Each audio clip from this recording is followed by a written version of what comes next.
rocket and twin spacecraft on a mission to unlock the mysteries of Earth's Van Allen belts. A planetary enigma in our inner solar system. Go PSP. A daring mission to shed light on the mysteries of our closest star, the Sun. It will be the very first mission to orbit an asteroid.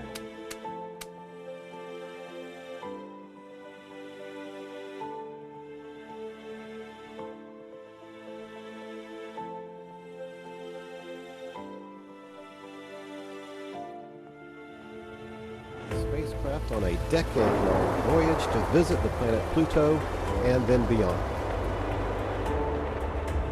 Meeting was, I don't know, it started in the beginning.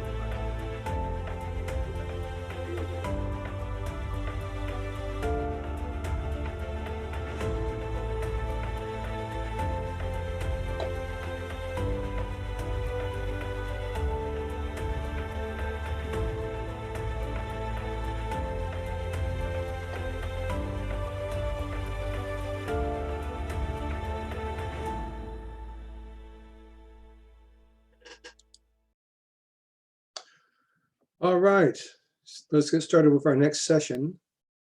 Thank you again to our day one sponsors, Johns Hopkins University Applied Physics Laboratory, KBR, and SAIC. And our first Goddard Plus speaker, and the Goddard Plus speaker is a little shorter than some of our other speakers, but no less significant and no less important to us. The first one is Karen St. Germain. Now, in our earlier panel, we had one called Space-Based Observations and Data Collections, where we were talking about data that's being gathered in orbit and being used for observational data on Earth and climate change monitoring, climate change determination. And Karen, when she was with NOAA, actually managed the development of a lot of this information, a lot of these systems, a lot of these on-orbit systems. So Karen is now the Earth Science Division Director for NASA headquarters. Karen St. Germain, please take it away. Terrific. Thank you so much for the warm welcome and the kind introduction. And let's see, I think someone should be, let's go ahead and bring up the chart deck. Great. Thank you, Sarah. All right. So yeah, I'm Karen St. Germain, the Director of Earth Science at NASA headquarters. And we have a lot of exciting stuff going on. So let's go ahead and jump right in. Let's go to the next chart, please. So, and let's see if we can get that animation moving. There we go. So as you heard from Thomas this morning, and of course, you all know, our climate is changing rapidly. Thomas showed you temperature anomalies on a global scale.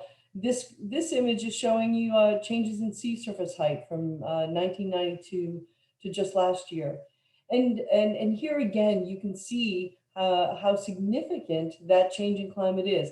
And that means the demand for actionable information is rapidly increasing, not just in our own country, but around the globe.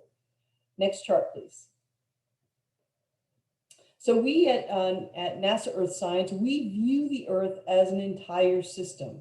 And you know, that is the oceans, the atmosphere, the land, the cryosphere, and of course, the changes that are happening within those systems, but also between those systems. You know, all of the, as an example, all of the fresh water we have on land originates in the ocean and is delivered by the atmosphere. So it's the whole Earth operating as a system is really adapting to these changes in climate, and that means to really understand how climate change is going to play out, we really need to explore and continue to observe the whole system and advance our models of the whole system. Next chart, please. So, you know, why does this matter? It matters because Earth system science really does inform global and regional, local scale adaptation, mitigation plans to climate change and all the changes that are occurring, whether that's sea level rise on the coastlines, events that impact transportation in the heartland or agriculture, or frankly, even natural hazard warning and response and recovery. And in fact, that graphic in the upper right is an image compiled from the MODIS instrument, I believe. And it's showing you 4 different tropical storms, as well as the wildfires out in the western part of the US. And then you can also see aerosols from those western fires drifting all the way across the country. So you can, this one graphic really shows you how dynamic our environment is. Next chart, please. So, you know, there are questions, there's still open questions, even though we really do understand the major driving forces behind climate change. There are still open questions about processes and feedbacks associated with climate change, as well as other aspects of our Earth. And we rely on, of course, the National Academy to help us identify those most pressing questions and the observations that we'll need to go after them. So the 2017 Decadal Survey provided a guiding framework for how we should go out, what questions we should go after, and suggested approaches for going after them, emphasized partnerships and innovation, and identified key questions, not just for climate, but also weather and air quality, hydrology, ecosystems, and solid earth dynamics and hazards. So with that as our guiding document, NASA is moving forward to begin our implementation. If we go to the next chart, please. So, so this picture is really showing you the elements of advancing Earth science, from the technology investments that enable us, that plant the seeds for future capability, through our flight programs, which make many of our observations along with airborne and surface networks, through our research and analysis group that takes those observations and really converts them to understanding. And much of that understanding is captured in models, which give us predictive capability. And then over on the far right, that predictive capability and situational awareness is really what decision makers on the ground need, but they need it in a way that can help them face the challenges they face. And of course, all of that is underpinned by a data and computation capability. So this whole end-to-end, what I often call the value chain of Earth science, really works together to go from idea to delivery of information. Next chart, please. So I'll talk for a few minutes about the flight side. Of course, this is our current and operating fleet through 2023. And you see here instruments and satellites that are in various stages of the lifetime, from in development to primary operations to extended operations. And it's quite a fleet that has evolved over more than 2 decades.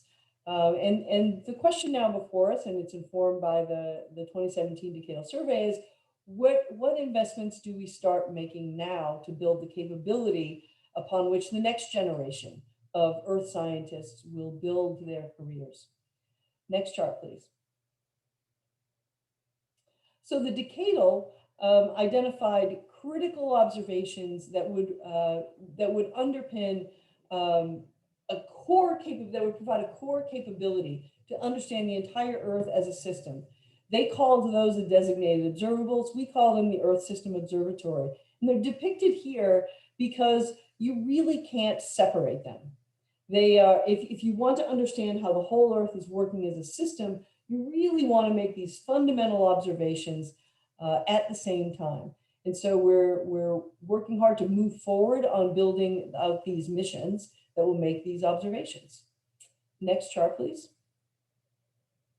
Of course, once you have that core backbone, we want to augment with the next layer of observations identified in the Decadal, shown here on this graphic. These observations really fill in the picture of the Earth system And we have the opportunity to do that using innovative and competitive means. So this is called the Earth Explorer line, and we are working to get this started as soon as we can as well, so that we can build out that full picture of the Earth system as we move into the future. Next chart, please. Of course, the observations are really just the beginning.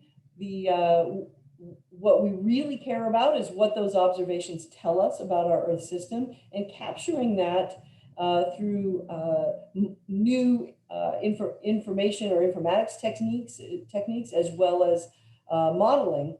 And it's those discoveries that really we then turn into actionable information. Next chart, please. So the actionable information really is, it becomes most impactful when it's out in the hands of people who are, I'll say, on the ground, making decisions about their business, about their local community, or tribal, state, or regional authorities, or federal.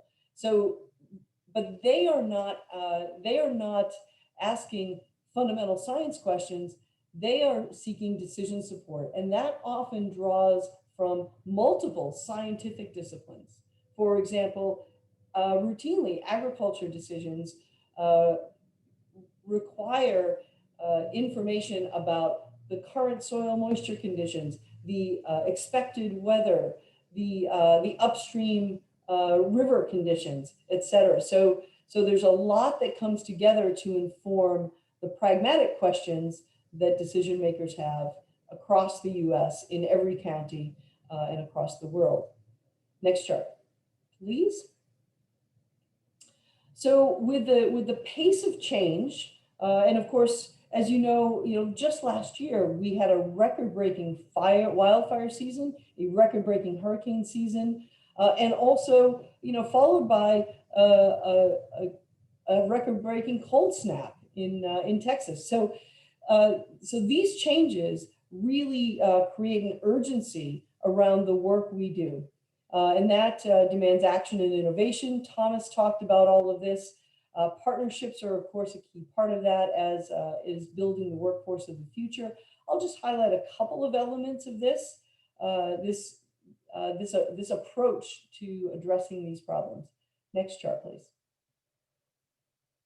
So partnerships of many forms offer the opportunity to really expand our impact. And I'm just going to highlight one today, because this is a new strategic international partnership for Earth science. We are working with the Indian Space Research Organization to build the NISAR instrument. And this is our first major co-development with India. And we're well underway. We're integrating and testing both the US built and the Indian built payloads. And this is really, these kinds of capabilities are increasing among strategic partners. But this also underscores these partnerships underscore the importance of open and accessible data, and they allow us to infuse more technology.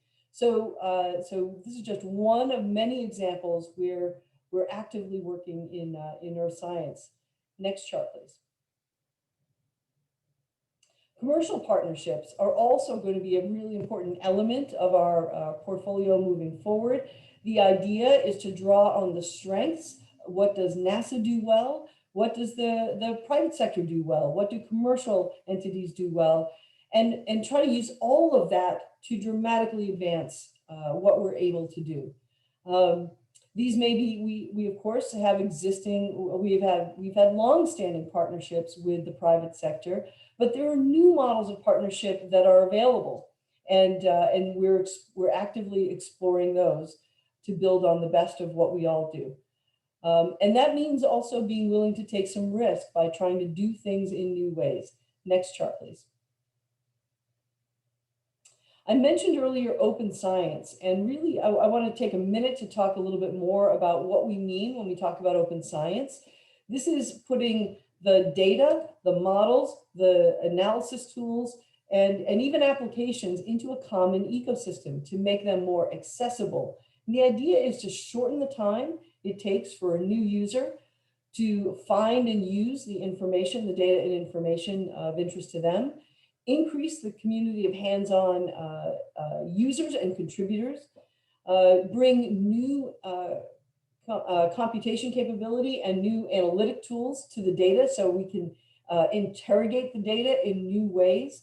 And then finally, we were dealing with the incentives that maybe help us bring more people into an open science ecosystem. But we think this is a really important way to sort of democratize the access to the data and also lower the barriers to entry for people to contribute to our enterprise. Next chart, please. So our priorities moving forward are really to build on the history of excellence in NASA Earth science. The ideas are captured on this chart. What we're really after is to dramatically advance our understanding of the Earth system using all of the tools at our disposal. We're looking to move out on the Earth System Observatory. That's that first group of observables identified by the decadal survey. We'd follow that and augment it with the Earth Explorer program, which would bring more agility and innovation to the whole enterprise, and then accelerating that pace of scientific discovery from those observations, as well as the utility for decision makers using the principles and practices and frankly infrastructure of open science. And then finally, just one more word about building the workforce that we're going to need to meet the challenges of climate change, particularly in long overlooked communities. And this is by being intentional about our efforts in diversity and inclusion. Thomas mentioned this earlier. It couldn't be more important for at least 3 reasons. One is, again, as Thomas mentioned, it's the right thing to do. But a second important reason is, given the pace of change that we're seeing and the increase in demand for actionable information we're seeing around the world, we think we're going to need the best and brightest of all communities to contribute to meeting and rising to that challenge. And then finally, I'll add one more thought, which is, Thomas mentioned that a diverse team is a stronger team, and that's absolutely true. In the context of Earth science in particular, and in particular the interplay between our Earth and human communities, people of different backgrounds with different experiences ask different questions, and that is going to be essential for informing the way we move forward in managing the challenges of our changing climate ahead. So I think that was my last slide, and maybe we have a minute or so for questions. Thank you. Thank you, Karen. And we'll do one question. You've mentioned the decadal surveys a couple of times. And we've also mentioned here and in a couple of other sessions, the rapid pace of change. So with the rapid pace of change, not only climate change, but technology change and customer change, is decadal surveys frequent enough? Do we need to go to a different model for decadal surveys? That's a great question. And I would say that, that the decadal survey really changes at the pace of the questions. And our decadal survey, our 2017 decadal survey, I would say, even though several years have gone by, the questions that they identified and the approaches, partnership, innovation, and so forth, remain just as relevant today as they were in 2017. And I think the decadal gave us plenty of latitude to be agile in our implementation. So I think the meeting the challenge of the pace of change is really incumbent upon us to build that into our implementation approaches as we move forward. So I think that's really where it's important to consider the pace of change. Thanks for the question. All right, thank you. So that's the time that we have for today. Thank you, Karen. You got through it all. That's great. Lots of good stuff in that. So now it's time to move to our next session to talk about novel missions, partnerships, and platforms. So go in and select the next session, and Jim Way will meet you over there after a video. Thank you for being part of this. Thank you, Karen. And I'll be back to you guys in the morning. Thank you.